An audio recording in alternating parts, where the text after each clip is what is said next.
something that a lot of Sega fans seem to dislike when I see online is every time that Vector Man is brought up, there's always one game that it's compared to.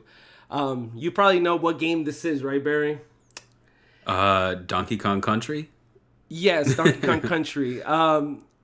A lot of fans, I don't know, like I've noticed, I was reading some forum posts to see what other people thought, and it's always, every time they bring it up, like on the Sega 16 forums or other like retro Sega forums, they're always like, oh, not this comparison again. Come on, guys, let's move on. But we have to, because people on the show, even on Twitter, were asking about this. And according to a lot of people, Vector Man was Sega's answer to Nintendo. I read interviews with developers, and they never really said that themselves. I feel like this whole thing was like manufactured by magazines and maybe internally by Sega, like the higher ups, maybe. But Rare's smash hit Donkey Kong Country came out in 1994, which also used pre-rendered 3D models in its levels and character designs, and gave the game a smooth computer-generated feel. When Nintendo promoted Donkey Kong Country in North America, they made a point to say it's only possible on Nintendo. So right now, we're going to have a look at the North American ad for Donkey Kong Country, and then we'll talk about it. Oof.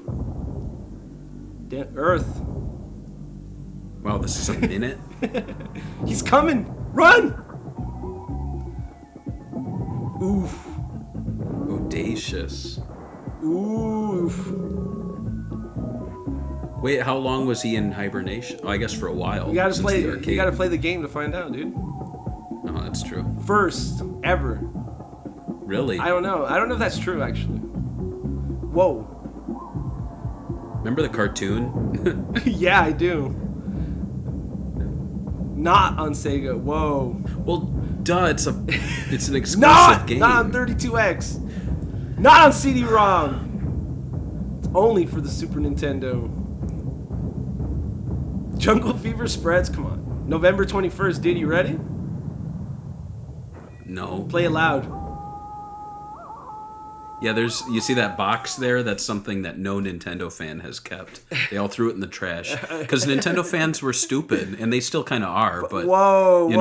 I didn't know we were going to get this hateful on the podcast. No, I'm just saying they'd buy a game, and then they'd be like, "Oh, it's a box. We throw it in the trash because it's like cereal." So you know, there's going to be a clip video for the podcast, right? People are going to get very angry. Oh no! What do you think about the commercial?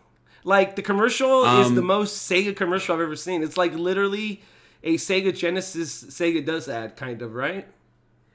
Yeah, and I'm certain that Sega were probably peeved that they were stealing their kind of feel for that. Yeah. Because, for sure. Like, it's aggressive. It's got the big words on the screen, which is very Sega CD era. Yeah. I just bashed Nintendo, but to bash Sega, like, they made a lot of stupid claims in their old commercials, like, you can't get this on Nintendo, and it's like, well, obviously it's a first party game, but kids didn't know that at the time. So with this one, it's like stupid that they'd be like, you can't get this on Sega, and it's like, well, obviously, And the hibernation thing was about how they were hyping the idea that Donkey Kong's back because it was an arcade game, obviously. Right. I didn't even know that growing up, to be honest with you. So, like, when I played it growing up, I'm like, oh, cool. And then they're, like, always making references to the old games. And I was just like, I don't know what you're talking about. With Cranky Kong? Yeah. But, I mean, let's be fair. Like, the Donkey Kong Country, the design and the gameplay is so far removed from the original Donkey Kong. Oh, for sure. You know what I mean? It's a totally different game. It's so different. Yeah. I was going to say, there's a comparison made, right? Usually with these two games. Do you think it's warranted because they both have pre-rendered graphics? Because to me, personally, I feel like these two games are totally different. Like, even design-wise, Donkey Kong is a platformer that is basically just copying what's already been done before. And it's kind of like, it's a fine game. The sequel's better. But it basically just has really frustrating barrel stuff. And it also has that frustrating feel that a lot of people feel with Vector Man. But Vector Man seems to be taking what the Sega Genesis does right. Like, more powerful. Like, the sprites, separating the sprites and animating the character, having special effects, and Donkey Kong just does the pre-rendered graphics, and they do it. I think they do it better because they have more things on screen.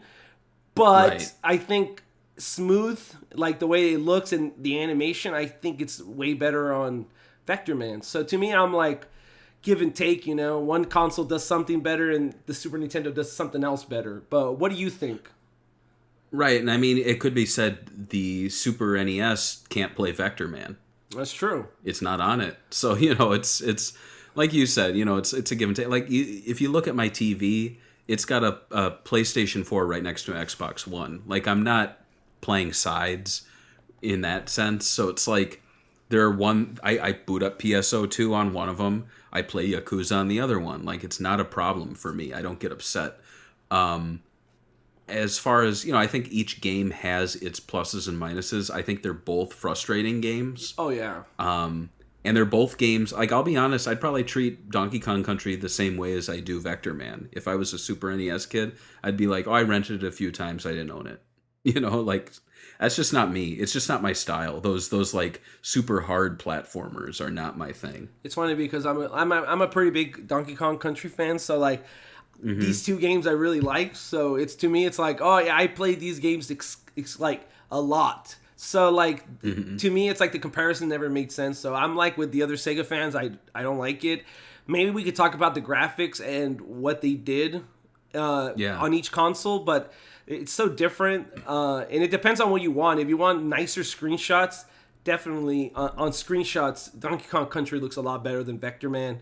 But I think in motion, Vector Man has some cool special effects that you don't see in a lot of consoles. And that's...